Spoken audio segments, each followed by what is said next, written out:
with us esteemed panel of experts, each bringing a wealth of clinical experience, research insight, and a passion for improving patient outcomes in acne care. It's a very important question that we have, and a commonly asked one actually.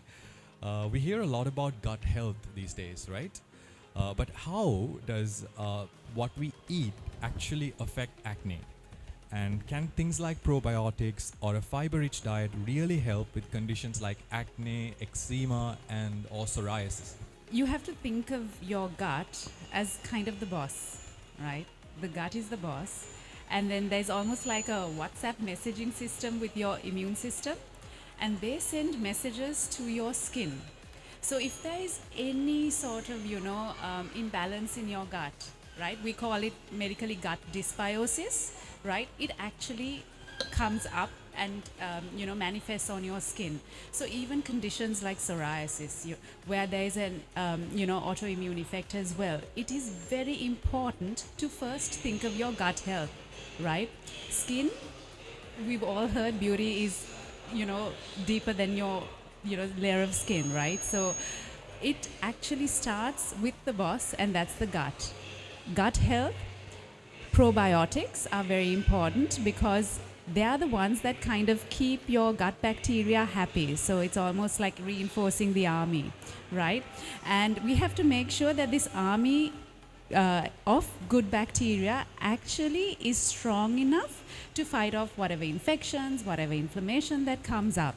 And this finally, when you feed your gut bacteria right, and we all know that, it manifests on our skin.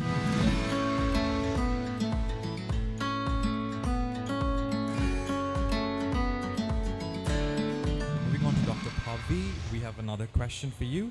Why treating hormonal acne is important, and why does it really matter? From a teenager to a grown adult female, even for males, due to testosterone or estrogen level changes, cortisol, hormonal acne can trigger on the face, on the body. So we have a lot of moms who have had this issue post-pregnancy, or teens who are facing their period cycle and they get cyclical acne. So it is very important to identify the root cause. That's what we're trying to do as much as possible with Acne Lab. And hormonal acne, it might not be 100% curable, but it's manageable. So that's how we want to plan with Acne Lab as well. These questions are to Dr. Hiruni. So the first question is, the liver and the gut, it helps clean out the toxins, yeah? So when they don't work very well, it can lead to acne. So how does this happen, and what foods and herbs can help support this?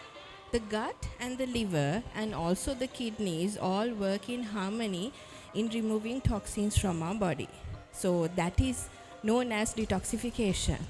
But the word detoxification emerged recently, and there are a lot of debates about it.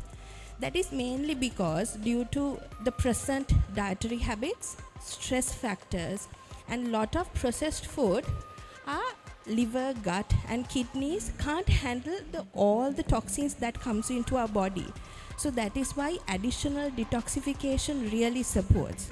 When our body is full of toxins, it causes the hormonal imbalance and also creates a lot of inflammation in our body. And then our kidneys, gut, the liver can't remove the toxins.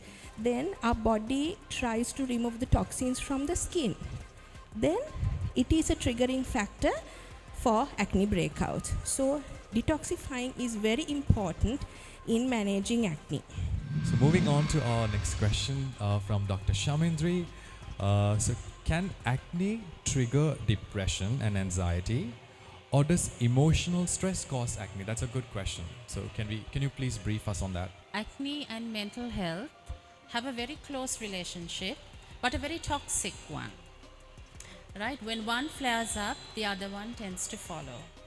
So if you have a mental health condition, it could be depression, anxiety, an obsession, compulsion, or even a low mood, it can trigger acne or make the current situation of acne worse.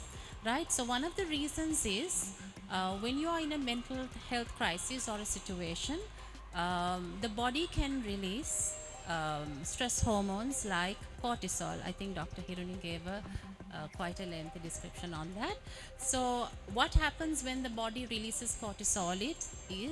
It increases inflammation, right, and makes the skin more sensitive and even make healing more delayed. I think I don't need to go into depth because Dr. Hiruni gave a good description on that, right? So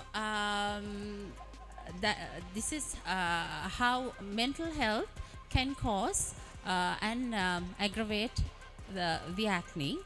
And also, apart from the stress hormones, poor sleeping habits. Now, some people will sleep too much and the others will sleep too little. It can be hypersomnia or we call it insomnia, right? So, either way is not good. Now, apart from that, unhealthy eating habits, right? One can eat too little, too much, or eat the wrong thing.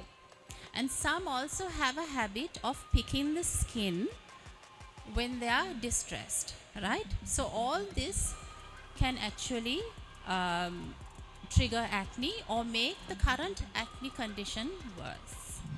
Are there any exciting innovations or trends in acne treatment to watch out for? Fast evolving, like what is available last week can be different this week. And that's why we have millions of different brands, millions of different technologies. So when it comes to acne, I would identify newly we can have new technologies. We will and we do.